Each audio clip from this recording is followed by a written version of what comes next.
கிறிஸ்துவுக்குள் மிகவும் பிரியமானவர்களே, நாம் ஒவ்வொருவரும் கடவுளுடைய மேலான ஆசீர்வாதங்களை பெற்றுக்கொள்ள வேண்டும் என்று வேதத்திலே அவர் நமக்கு பல வாக்குத்தத்தங்களை அருளியிருக்கிறார். இந்த வாக்குத்தத்தங்களை நாம் சுதந்திரிக்கும் இரகசியம் என்ன?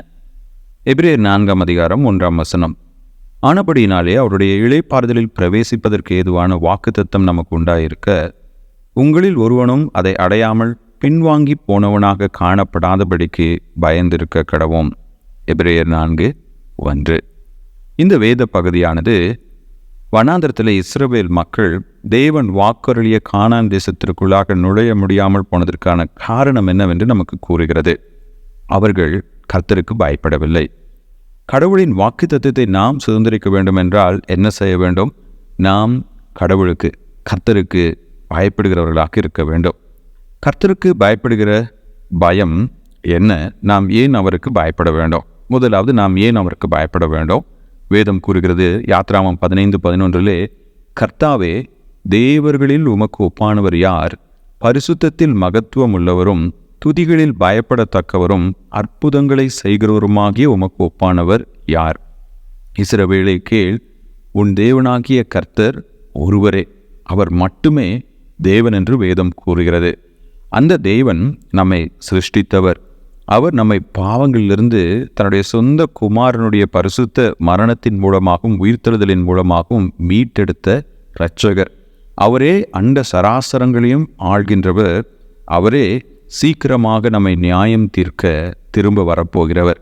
எனவே அந்த கர்த்தருக்கு நிகரானவர் ஒருவரும் இல்லை. அவரே சகல அதிகாரமும் இறையாண்மையும் உள்ளவர். அவருக்கு நாம் பயப்பட வேண்டும். கர்த்தருக்கு பயப்படுதல் என்றால் என்ன? பரிசுத்த வேதாகமம் நீதிமொழிகள் 8:13 கூறுகிறது, தீமையை வெறுப்பதே கர்த்தருக்கு பயப்படும் பயம்.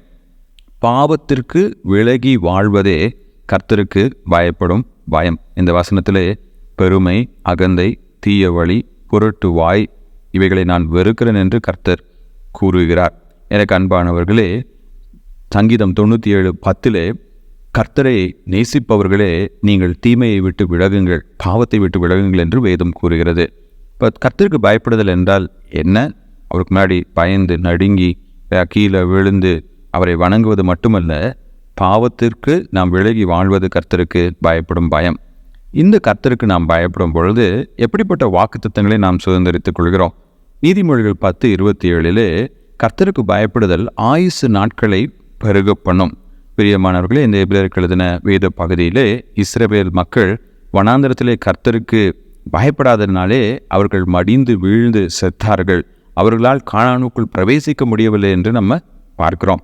நாம் கர்த்தருக்கு கீழ்ப்படியும் போது அது நம்முடைய ஆயுசு நாட்களை பெருக பண்ணும்.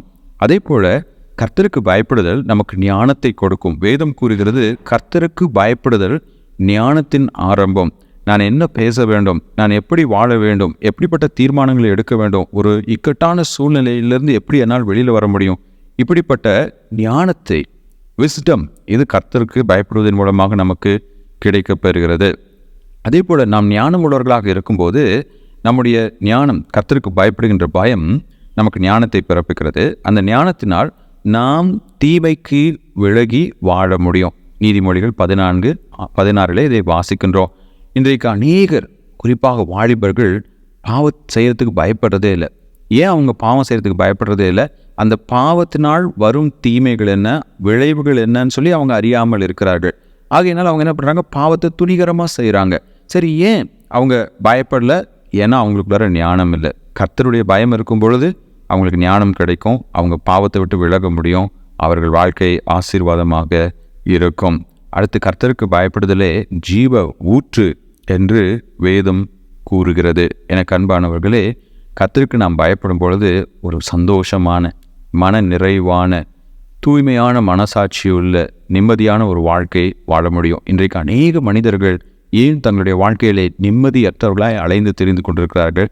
ஏன்னா அவங்க கடந்த காலத்தில் செய்த பாவங்களாக இருக்கலாம், நிகழ்காலத்தில் செய்கின்ற பாவங்களாக இருக்கலாம், அதனுடைய விளைவுகள் எதிர்காலத்தில் தங்களை எப்படி பாதிக்கக்கூடும் என்ற வருத்தமாக இருக்கலாம். ஆனால் நாம் கர்த்தருக்கு பயப்படும் போது அது ஜீவ ஊற்று. அது மகிழ்ச்சியான ஒரு வாழ்க்கைக்குள்ளாக நம்மை வழி நடத்தும். இறுதியாக, கர்த்தருக்கு பயப்படுதல் நமக்கு மேலான ஆசீர்வாதங்களை கொண்டு வரும். நீதிமொழிகள் 22:4 வாசிக்கிறோம், தாழ்மைக்கும் கர்த்தருக்கு பயப்படுதலுக்கும் வரும் பலன் ஐஸ்வர்யமும் மகிமையும் ஜீவனுமாம்.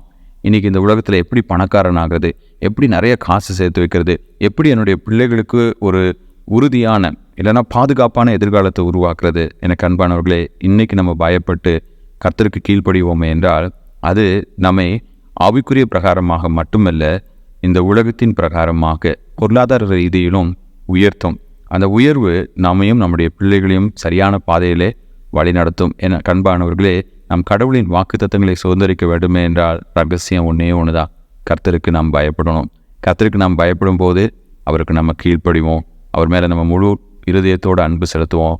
அதுவே தேவன் நமக்கு கொடுத்த எல்லா வாக்குத்தத்தங்களையும் நாம் சுதந்திரிக்க நமக்கு உறுதுணையாக இருக்கும். கர்த்தர் தாமே அவருடைய மேலான ஆசீர்வாதங்களை பெற்றுக்கொள்ள அவருக்கு பயப்படக்கூடிய பயத்தை நம்மிலே வைப்பாராக. ஆமேன்.